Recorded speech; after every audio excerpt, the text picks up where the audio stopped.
one of my all-time favourite gaming anecdotes, this story.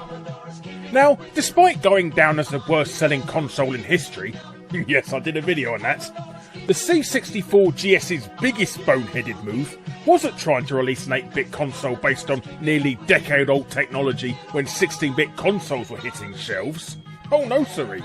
It was in fact Commodore trying to ship the system with Terminator 2. What could possibly be wrong with that, Larry? I hear you ask. Bundling a system with a video game adaptation of one of the most popular movies of all time would be a surefire hit and would guarantee sales. And well, yes, you'd be right, if it wasn't for one tiny overlooked issue. You see, deep down, the C64 GS is literally just a regular Commodore 64 without a keyboard. It didn't even innovate having a cartridge port, as the C64 had one since it was first released back in 1982.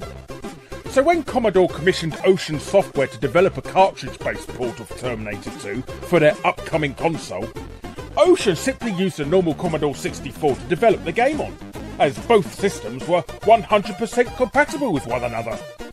Well, 99.9% compatible. Developing the game just like any other C64 title, Ocean always let you start the game by simply pressing the return key.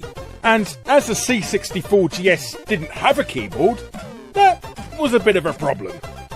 So you literally couldn't progress any further than the title screen in Terminator 2, simply because Ocean programmed the start button the C64 GS didn't have. Of course, Commodore and Ocean didn't realise this massive foobar until after the game had gone to print. So Commodore quickly pushed out an incredibly cheaply made flimsy cartridge for the C64 GS's launch instead, consisting of old games such as Flimbo's Quest, Fiendish Freddy's Big Topo Fun, Clax, and the by then ancient 8-year-old C64 game, International Soccer. Lumbered with thousands of useless Terminator 2 cartridges, Commodore simply bundled them with a regular Commodore 64 instead, which, in a huge twist of irony, proved so successful it destroyed sales of the C64 GS, as, in all honesty, who wanted a system without a keyboard and wouldn't let you play thousands of super cheap cassette and disc-based games for just £50 less?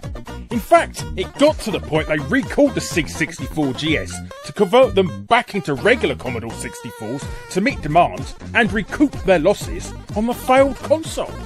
And people wonder why Commodore went out of business.